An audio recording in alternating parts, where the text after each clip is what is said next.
Hello world, and welcome to this, our first instalment of the currently unnamed yet destined to be great Australian-based iRacing panel-style podcast. My name is JC. You may know me from the iRacing Flat Chat podcast, where we mainly cover the wonderful world of V8 Scops. But this is a new format that covers a more general overview of the Australian iRacing community, and I'm really just here to back up and support the main host of the show. So please allow me to introduce the panel for the podcast. First, we have ex-Redback Racing team manager turned Mac1 esports founder, the king of sim racing team management, Mark Samuel, as well as Stealth Sim Force team manager and the founder of the Australian Online Supercar Series, AOSC's Nick Hausler. And last but certainly not least, a man who is currently consistently at the forefront of the Australian iRacing community, pushing and pursuing every feasible avenue for growth of our esport, the one and only Mr. Jamie McKnight. JC, just before you go on, can I just say that you forgot to mention that I'm the 3 times America's champion and current runner-up? I do drive as well, people. Got that mute button? Sorry about that. By the way, thank you for joining us, all the listeners out there, and hopefully we can grow this thing to be a bit of a thing. We're going to be releasing this every couple of weeks, but the first thing we need to put in place is the mute button that we'll be getting to soon. But thanks for that, Jamie. Order. First, we'll go over to Mark as the ringleader and the creator of this little thing we've got going. Tell us, why does the podcast exist, and what will we be covering, and what exciting things do we have in store for our listeners? Yeah, thanks, buddy. Look, I just thought there was a bit of a gap out there. There's a lot of stuff going on around the place, around the community. I thought there's a bit of a chance to get things moving. Chatting to Nick and Jamie and yourself, I thought there's a lot of stuff that we chat about that seems pretty funny, and maybe we could sort of bring some of that insight and some of that amusement to our listeners. I mean, there's things like iRacing developments, rumours, what's going around the place, hardware, all sorts of stuff that maybe people don't get to listen to or hear about. Maybe we could bring some of that to their into their world. Certainly, and Nick, as the founder and the runner of one of our community's biggest series, AOSC, I'm sure that you've got a lot of different insights and things to bring to the table too. Yeah, look, I'm looking forward to it. As within this community, there's a lot of us that chat, out the back casually, a lot of the times, and just bring a lot of that chat to the forefront. So to give a bit of an insight about what gets talked about behind the scenes, put it in front of the public eye. Yeah, certainly. And Jamie, I know you're new to podcasting. I know we had you on the Flat Chat podcast, and it was a bit of a shy experience for you, mate. But what are you hoping to gain from this particular venture here? No, all good, mate. I've been a psychiatrist. I'm all levelled out again. It's going good. But look, I also want to point out that firstly, that's the most exciting voice tones I've ever heard from Mark Samuels. Well done, mate. That was good. And I also wanted to, have an avenue where we can bring the talent from the sim racing world, or the not so talented, in to have a chat from time to time, and make it more personal as far as getting to know our fellow sim racers out there in Australia and across the globe. But while we do it, we'll have a bit of fun. Nothing too serious. It's all about a bit of humour, and if you want to leave any comments or give us a bit of a serve, we'd love that. And also make sure you share the podcast around. We want to get it out there to as many iRacers as we can. And basically, I'll just be running things from the background here, and we'll move along. Yes, that is Jamie, the CEO of the podcast. You heard it here first. But speaking of comments and putting it out into social media, Mark, you put a bit of a post out last week, and we need a name for the show, guys. What's the latest on that? Yeah, well, that was actually a bit of fun there. A few serious ones in there. Quite a few people think that Jamie's the fastest. That was a pretty popular name. I know Jamie was pretty modest guy. I'm the fastest. I'm one of the fastest in the over 40s. Okay, let's just clarify that. Yeah, your missus actually submitted. I don't want Harley getting his knickers in a knot. Over 40s. That's right in the slot for a podcast listener, isn't it? Listen, Nick, we won't mention your age here. So yeah, we had just go and I'll pull up the statistical information here, and according to this, we had 126 responses, all sorts of stuff in there. So I thought one of the first things we should probably think about is try and work out what are we going to call this thing. Is it up for a vote? Because we kind of put it out to the audience of what the podcast could be called, and like you said, there's 126 different names that came in. I think maybe we should just choose a name Let's see if we can agree on one. Have you guys, Mark, have you got a name that you... Well, I did, but then I was chatting to Jamie before the show, and he came up with a name which I've forgotten. Jamie, what was it? Angle of attack. Yeah, that one. I thought that was pretty good. That was a good one. I like this one, number 50 on the list here. Battle to get a word in whenever Jamie takes a breath. Is it? Now, listen, we can't make the show all about me. It's going to be, that way anyway, but we don't want to make it obvious. We want to make it about all of us. So I had a name early on that Nick and I actually sort of half came up with each, which was called iTalk, which refers to iRacing, but it's we use the word talk as in engine talk, for a bit of a pun. I think that's a good one. I do like angle of attack because I think I'll get attacked a fair bit. It's just the angle will change. I do like the iTalk one as well, Jamie. The only thing I have an issue with, well, I wouldn't even say it's an issue really, is there is of course Talk Inc. as a team out there, and it's not affiliated with them in any way, and they're potentially going to have a massive fan base increase if we change our name, if we use iTalk. Well, that's true. I don't want to give that to Mitch McLeod because he's an arsehole.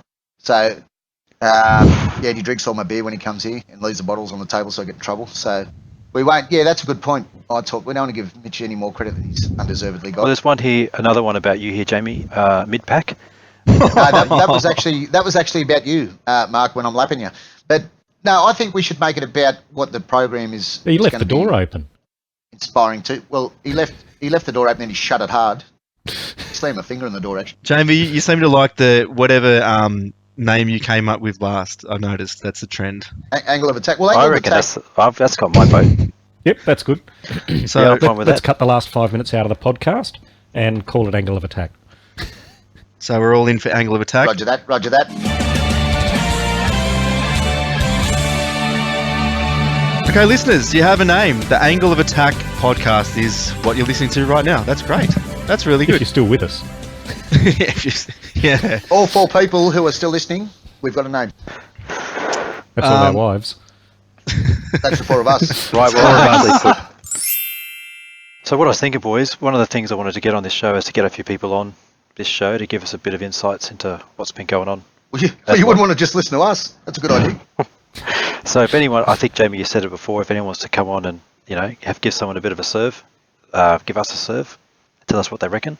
I've got a few names written down here, people I'd like to come and have a chat to us. Well, my idea, if I can clarify there, Mark, was to have some aggrieved racers come on after they've been aggrieved. Well, you're here each week, Jamie. I'm always. Nick's certainly felt a few of my grievances in recent past, but, somebody to come on and, say why they think they've been hard done by, I'd love to hear that sort of stuff. So if you do have a grievance, drop us a line. Try and keep it short, though, because Mark will put it on his spreadsheet, and he needs to keep his spreadsheet in really good order. Yeah, look, I love Mark's organisational skills, but people out there, what you don't know about Mark is Mark has a dossier and a database and a link for everything. And the only problem with that is I'm never sure if I'm up to the current version, because currently we have version 1.114. So I'll just make a new version of the spreadsheet. Sorry, I'm back. Version 1.115. Now, tell us, who's had a go on these new trucks? I saw some footage. It looked pretty crazy. I've had a go. The truck. So we're talking about the new update that happened as we're talking now. It happened 2 days ago. Oh, yesterday maybe. So yeah, that's the one. We had Silverstone updated circuit, which I'm a fan of because I love Formula One. I've had a go on that. Awesome. Yeah, and it's a track where I was going back to Gran Turismo days. I was trying to chase Joshua Muggleton's time on the GT Academy run. So I spent about 6 hours a day for 2 weeks in a row trying to learn that circuit and take a GTR Skyline around there. So as soon as it came out on the iRacing with the updated version, I'm already up to speed with it. So thanks Gran Turismo and Josh Muggleton for putting that ridiculous lap time in. But you guys tried the Silverstone circuit as well as the trucks? I think Jamie, that's the challenge to Josh Muggleton, who can get the fastest lap round New Silverstone versus you and him. I want to see what happens. Mate, there's no need to throw me in the deep end there, mate. We all know that Josh would pace me to the wall, but I wasn't talking about you. I was talking about JC. Oh, me? Oh, JC. Look, no. JC sounds a lot like Jamie, so just refer to me as the CEO, will you? So you're the CEO. I'm the intern. Can we leave it that way? The apprentice. The apprentice. So we've got the Silverstone circuit and the update with the trucks too, which I've never really been a dirt fan myself, only because I'm crap at it. But have you guys have tried the trucks? They look pretty amazing. I haven't. I've been waiting for my wet no Mazda sticker to turn up before I jump in the trucks. So what's the go with that, Jamie? Was that a publicity stunt? Did you get the guy to scrape off the front of the bumper bar with his fingernail, or what? Those are all allegations, Mark. They're unfounded. Well, they're not unfounded. It's on the bloody TV. Oh, geez, I told you I muted myself. I didn't hear what you said. No, that, So I was that just wasn't running off Mark. that wasn't you, Jamie. That was Mark. He's been muting you the whole time. Oh, really? Yeah, well, they told me about Mark. I know all about him. He stole my nickname for his new team name, Ep1. He sold me a redback shirt and then he fucking wound up the team, so I've got now wearing a redundant shirt. Was that the one that you sent me for free, Mark? Yeah, that was a bit that was unplanned, but unfortunately it did work out like I that. just got the shirt too. I just got it. And I got How do you my think I hoodies, feel? I've stubby got holder. 500 stubby coolers and 1,000 hats. Oh, you got 497 now because we have a few. Yeah, Well, I've we've given got them some. all out. That just means we've got some giveaways for the fans. I've given them away already. Yes. Well, getting back to the program, what did I miss while I was on mute, people? Have you tried the trucks, Jamie? The new ones? I have. With Michael Hammond, we had a go on the trucks last night. I'll tell you what though, all trucks is great, but I do miss. I really was thinking there might be a sneaky supercar update in there. Well, that was it, wasn't it? That was the big play on everyone's mind. It didn't happen though. Oh, hang on. I think there was a sneaky update. They changed the backfire, didn't they? No, Nick. That's not that kind of update. Not that kind of update. We're all expecting, with the new thing coming down the pipe, that there might have been some new cars, Mustang, Nissan, something like that. You know, That would have been Christmas very present. nice, it would have been very nice. But I think the backfire update is really what we need to talk about here tonight. I mean that's massive for these cars. That's going to see attendance skyrocket. Well, it's more authentic, Nick. So that's what we're looking for. But look, on a serious note, you bring up a good subject, Mark. We're all been in a bit of a fluster since Gfinity announced the esports series. Maybe you could talk a little about what that's going to be, because I know you've done a lot of, you've had a lot of conversations with the guys running their series, and I know you've got some inside knowledge. Well, I was at the front of Mark 1 HQ with the tin can, trying to get a few, partners on board so that we could participate. I think it's going to be pretty exciting. I think it's good that they've actually acknowledged the iRacing platform compared to the console platform, and I think it'll probably bring out a few good races. Who knows? Maybe there'll be some surprise people coming over from the consoles that have a go at iRacing. Actually, turn out to be pretty quick. Yeah, look, the potential for this, for the casual iRacer as well, or even the hardened iRacer for in the V8s, is going to be huge. I mean, if this thing takes off like a lot of other esports have, geez, aren't we just going to sit back here and get all the benefits of it while all the aliens go on TV? Yeah, what you say is exactly right, Nick. It can only be good for the sport, and I think it's, supercars, as I understand it, were quite involved with iRacing in the early days. I think around 2011-12. It was sort of, they were partners, and then they broke off and went to the other sort of gaming console platform. And as you know, we're a small community, but we have a loud voice in the iRacing scene as far as the Australian New Zealanders go. But to get the investment in new cars and tracks, there's got to be a business case for it with iRacing, which we all understand.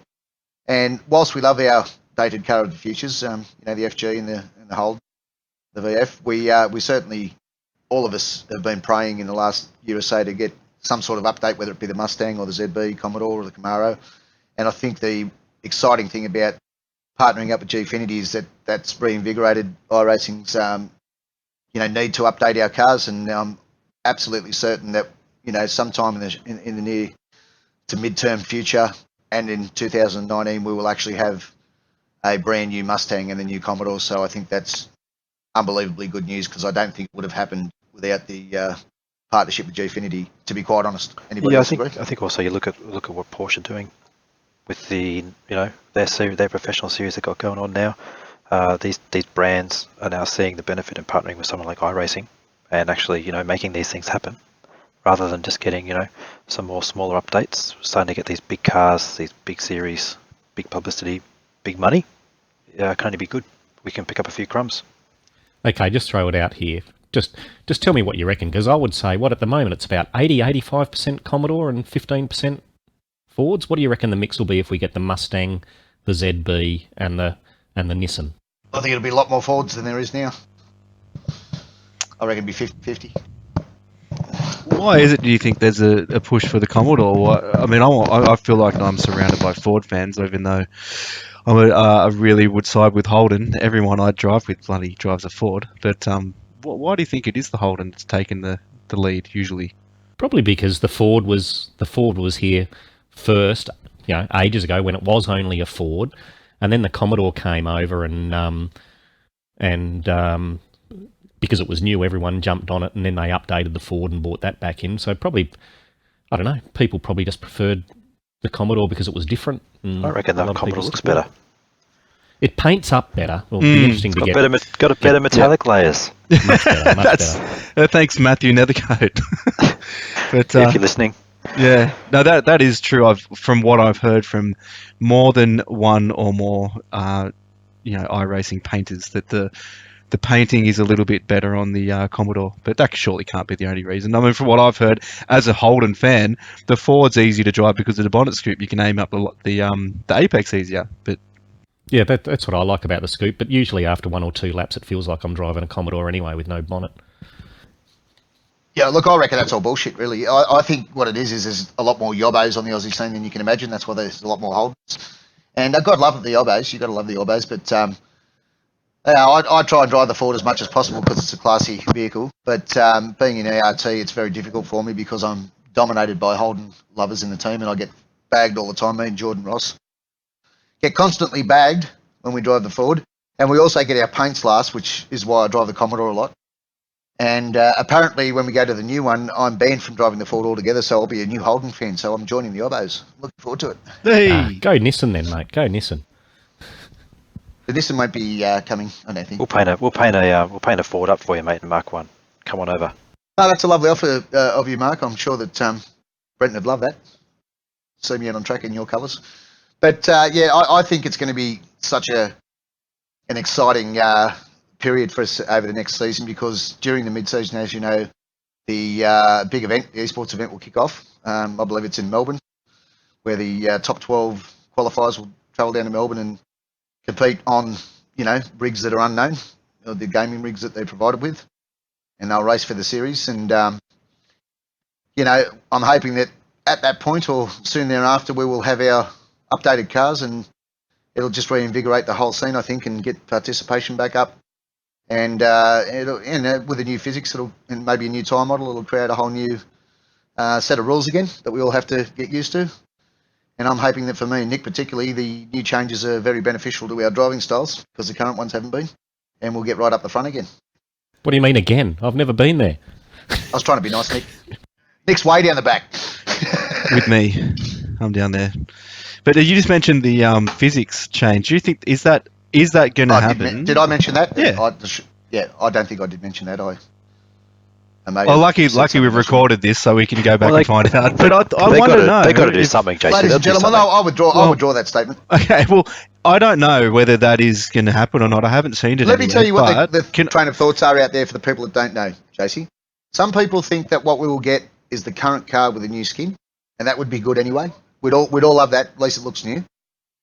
Other people who are far more intuitive believe that there's no way iRacing will go to the trouble of scanning the new car's body without taking the time to do the dash and the rest of the car, particularly being that the Mustang's easily accessible to them in America.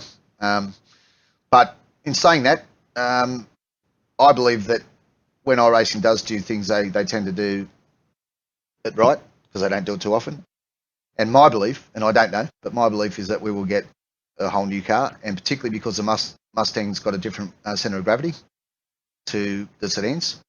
So it'd be pretty hard to put the Mustang shell straight over the chassis of the Falcon, because it's totally different. So for that reason, I believe that we will get a whole new car. Now, whether we get it in stages, perhaps we'll get a skin for this year, maybe a skin for the eSports series. Who knows, Mark? And then a fully updated car later. That may be possible, but I believe that we'll get a whole new car. Well, mate, controversially, I got my spreadsheet out. I just got my spreadsheet out. With no word of a lie. What is the spreadsheet? Tell us, Mark. Yeah, season 4 starts on the pretty much the second week of September. So that effectively gives them 3 months to get something out. Now, Gfinity finals are around October sometime. Can't remember exactly when, but they're sometime around there, which effectively gives them time to get a new car out the door, full physics, the whole shooting match, in time for the final. Can I put this thought out and see what you guys think? And I'm wondering how controversial this is for me to bring it up, but the V8 supercar that we have in iRacing at the moment that everyone drives in our community, it has been called not so, let's say, one-to-one match with the real world, not as real. Well, I have driven the real world car, so I can announce that it's not nowhere near as much grip. And so, and the case with many, even supercar drivers that are professionally racing in the V8 Supercar series as we speak, have been on iRacing, and from what I've heard, secondhand information that maybe they don't even think it's as very close to the real thing. But I did hear comments that SVG, I think, and maybe Nick Percat said it was much more like the 14, 15 model. Like it is like the one that it's based on, but it's not like the new one, and I'd agree with that. Yeah. Okay, yeah. Well, that's actually a good shout. That's a good bit of info. So, but hopefully when they bring in the new one, they can make it so it's lined up with what the real world counterpart would be. But but who knows? That's why I'm saying, JC, I honestly believe, particularly with Gfinity being involved in wanting to make it the esports series of the real V8 Supercar series, so the authenticity's got to be close for it to be, I don't know, marketable for them. I believe that with their investment and their demands, commercial demands, that the cars will be reskinned in total, physics done, and I think the cars will be based on the 2019 vehicles. That's what I think will happen. Yeah, I can't see any precedent of iRacing having fudged a car that badly just to drop a shell on top of something else. So I don't think they'll do it. Just going and continuing on what you were going to be saying, JC. I'm assuming, and I might be in the same boat as you, does the regular peddler really care if the current physics don't fully represent what the car's like? No, so that's what I'm thinking, and I would, if that was the exact topic, then I'd say no, they wouldn't care, because they might not be able to tell, or it's maybe they don't get a chance to drive the real car, so how would they be able to know? But it's so hard to drive. It's not about the regular peddler. This is about having a training simulator for future V8 supercar drivers. That's what Gfinity and esports are looking for. Real drivers that convert into very good V8 supercar online drivers that can jump straight into a V8 supercar. So I think it is important that the car reflects and represents the current one. If I can go back about 4 seasons ago, I think it was, when they did do a change to the physics. When they did do a change to the physics, and basically you had to change your rear spring offsets. Otherwise, your car was just... Your spring perch. Yeah, your spring perch offset, that's right. Yeah, otherwise your car was just going around. Unless you put your spring perch offset to what was a normal setting. Then the car was fine. It was a second and a half a lap slower, but the car was fine. So what did we do? We all complained that the car's ridiculous. You're talking about the tramping. Yeah, I've got the spreadsheet out, boys. I can tell you exactly. They actually got the spreadsheet. We need the spreadsheet for this. They actually I actually liked the car when it did that. Yeah, but what they did, they actually made it so you couldn't have these ridiculous rear spring off perch settings, which are totally unrealistic. Here you go, Nick. October 2017. Yeah, Dual Villeneuve.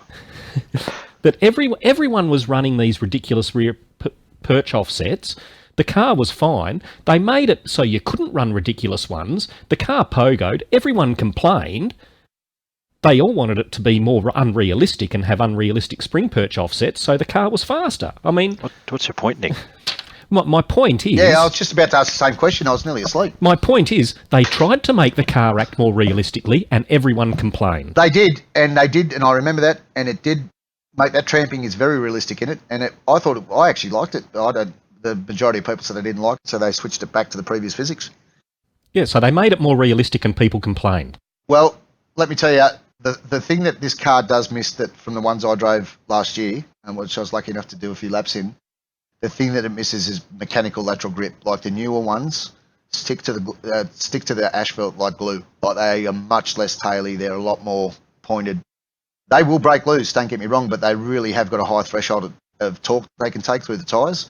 Whereas, how much is the that biggest complaint about our car How much is that as tyre model? As Yeah, opposed tyre to- model. I asked them that, Yeah. and the tyres have improved substantially, but it is actually the way the car behaves as well, and the way they've got it set up. You know, it's a lot more.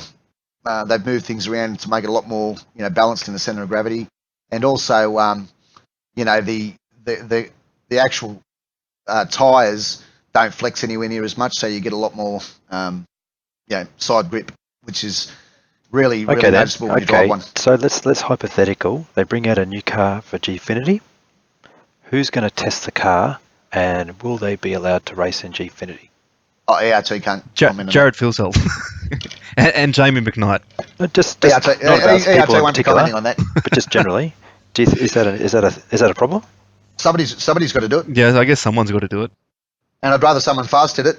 So, look, I think somebody's got to test it, but you got to remember, if it was Jared, say, he'd be testing it at home in his own rig, not in the Gfinity supplied rig, so it's still going to be different. Yeah, it's.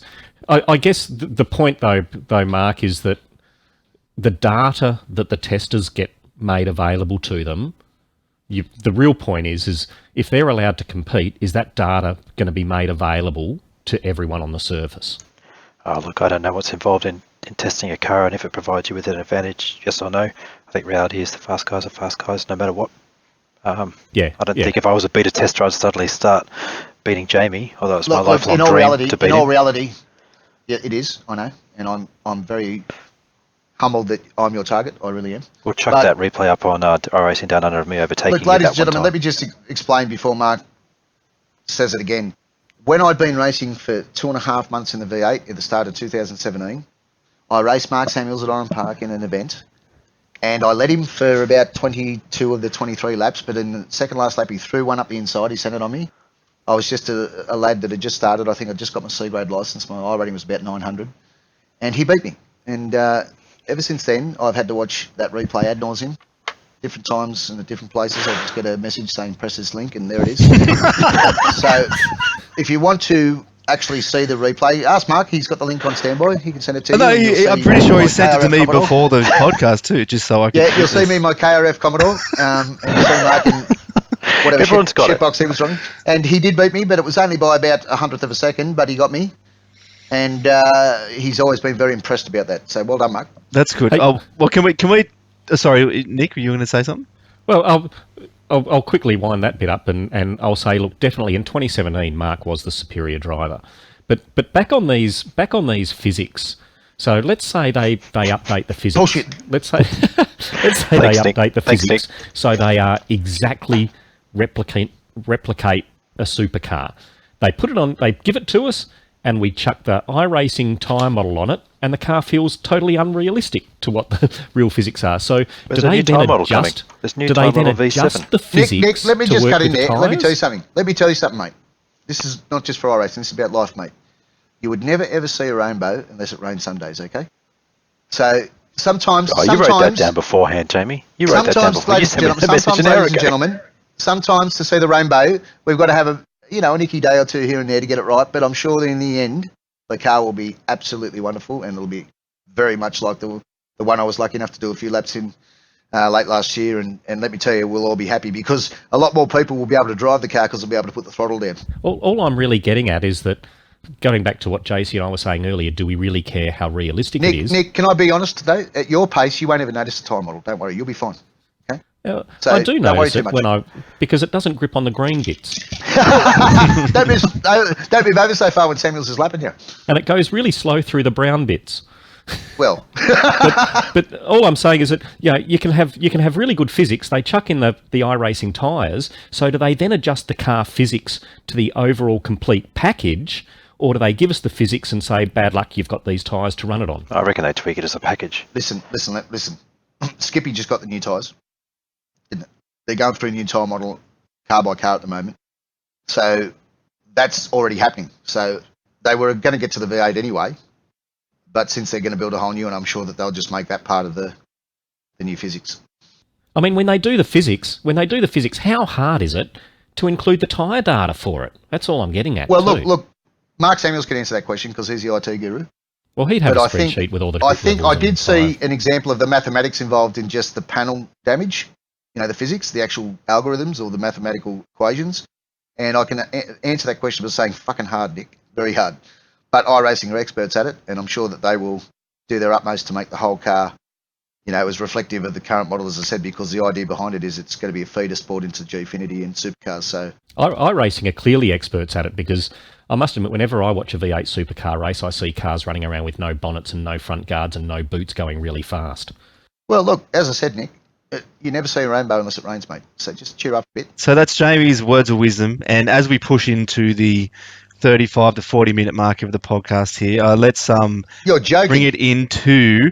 That's pre-editing. I think it's been about 75% Jamie, and maybe most of that That's outrageous. has been about. I think you mentioned that you drove the real world supercar about probably 7 times, which is good. Look, I don't want to brag. And he's fairly infatuated with rainbows too, I think. So this rainbow But thing. I will tell you, the only reason I'm going to drive it is because I spend a lot of money with a certain company. That's the only reason. It's not because I'm a good driver. I want to go back to as we round this thing off. And by the way, the topic of the Gfinity series and iRacing's tyre model, physics model, new Commodores, Fords, Nissans maybe. That's a topic that's going to keep flowing on, I'm sure, in iRacing Down Under and other forums, and maybe even a Facebook page for the newly named Angle of Attack. Listeners, please look out for that. We'll post that up if that is to come. Maybe we'll have to turn to someone who's good at IT and spreadsheets. Mark. Samuels? But let's round this off with going back to Jamie's words of wisdom and rainbow talk. With the last segment that we probably should have on here is aptly named the CEO's Corner. And Jamie, that's your cue to give us some words of wisdom that we could take home and sleep on. A couple of words from the boardroom, Jamie.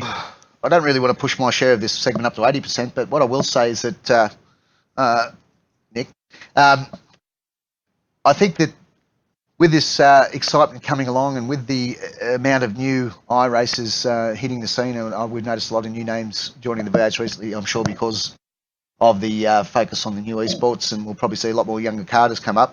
Please, gentlemen, when you join the service, slow down a little bit, have some manners.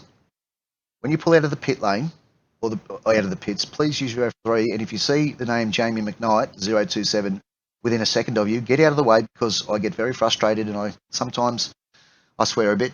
And also, don't get too fast too soon, because people like Mark and myself and Nick have been going at it for years, and it really blows the wind out of us. It really demotivates us when you guys turn up 3 months later, you're in top of the scop. So I'd just like you to have a bit of consideration for the rest of us and just take your time getting there. And also, take your time, pull to the left when we're passing you in those early stages, and make sure that you have your manners on all the time, because the way to get respect, I found, in this sport, and it's very important that you have a good name and a good reputation, such as as JC has, because you just need to remember there are other people on track. It's a big circuit, but people are coming down on you fast, and if we just all look in the mirror, look at the F3, move to the side, get off the racing line, and get out of each other's way when we're on fast laps, you'll get respect very quickly. They're my thoughts. And you've just got to give us a wave. Give us a wave when you go past. Does everyone know how to give an iRacing wave? No. Well, my understanding of the iRacing wave is when I pull over, Jamie, and let you through. You're very good at it, Nick. You just press your little push to talk button. You don't say anything. You just hold it down for a second, and that to me, yes, that's the I do that. iRacing. That's the iRacing wave.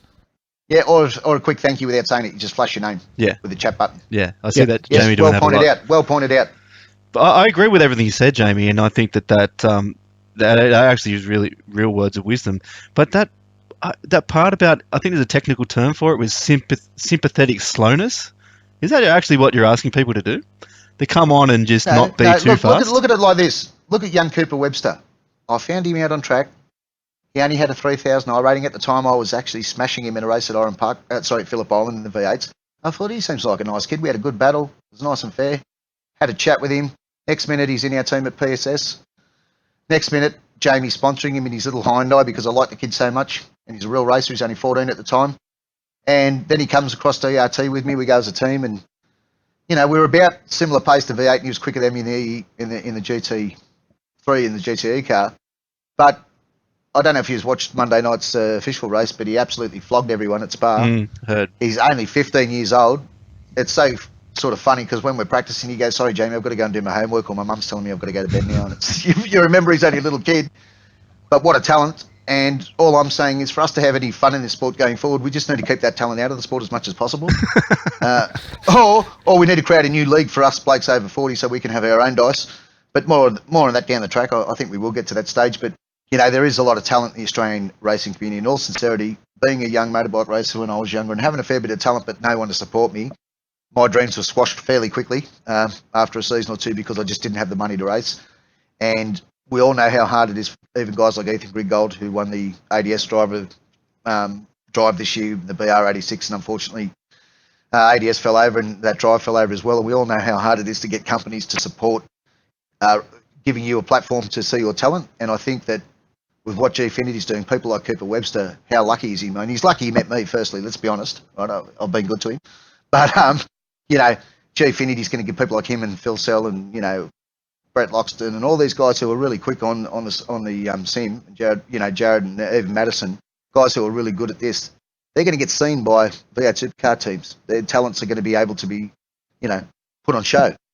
And I think we're going to see maybe a really good era of real racing come along just a few years after our sport takes the next step, and it's going to be putting Australians back in the good drives worldwide, not just in Australia, and giving them a chance to showcase their talents. A bit like Justin Bieber when he sang on YouTube. I'm wiping away a tear. That's beautiful. But it's true. I mean, it's actually a fact. And one day I'll get this recording out and play it to you and say, see, I was right.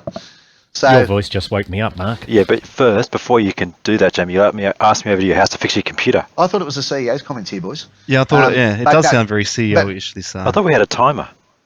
But listen, I'm just going to close with congratulations to my young teammate Cooper on his first official V8 Supercar Series win. What an achievement for a 15-year-old kid. Did it in style, won by a mile at Spa. Congratulations also to Brett Loxton on winning the OSR V8 Championship, I believe, on last Wednesday night. He wrapped that up as well, so good on him and Zuba. And looking forward to a big Season 3 and perhaps our last season with the current car of the future, V8s, and then we move on to bigger and better things. On that, Jamie, if I can just add too, obviously the official results haven't come out yet, but of course Jordan Ross has wrapped up the non-endurance title for AOSC and ERT have won the teams championship there as well. But that'll go come out ERT. the next day or so. Oh, well, I did know about that, Nick, but obviously I wasn't sure if I was allowed to say anything yet because it wasn't official. But yeah, well done, Jordan. He's had a great season. Cole's been right up there with him too. And AOSC's been totally enjoyable other than my victimisation penalties during the season. But apart from that, it's been great. Looking forward to another season coming up soon. And, well done, Jordan. Yeah, well ERT. done. Well done. So we have to wrap this up, guys. We're heading into 45 minutes, and congratulations, of course. Now, Nick, Mark, we did make a little pact before we came on to not let Jamie take over, but it's happened. Can we make it so next week that we have an even podcast? Probably not. We just won't tell him what we're going to do it. No, it's not going to happen. We'll tell him a different day. I did. If we can rewind a bit, can I bring up some topical stuff that I'd like to talk just very quickly about? He's already told you you've hit the buzzer. 2 minutes? Yeah, let's go. 2 minutes. No, I'll give him 2 minutes. Okay, thanks.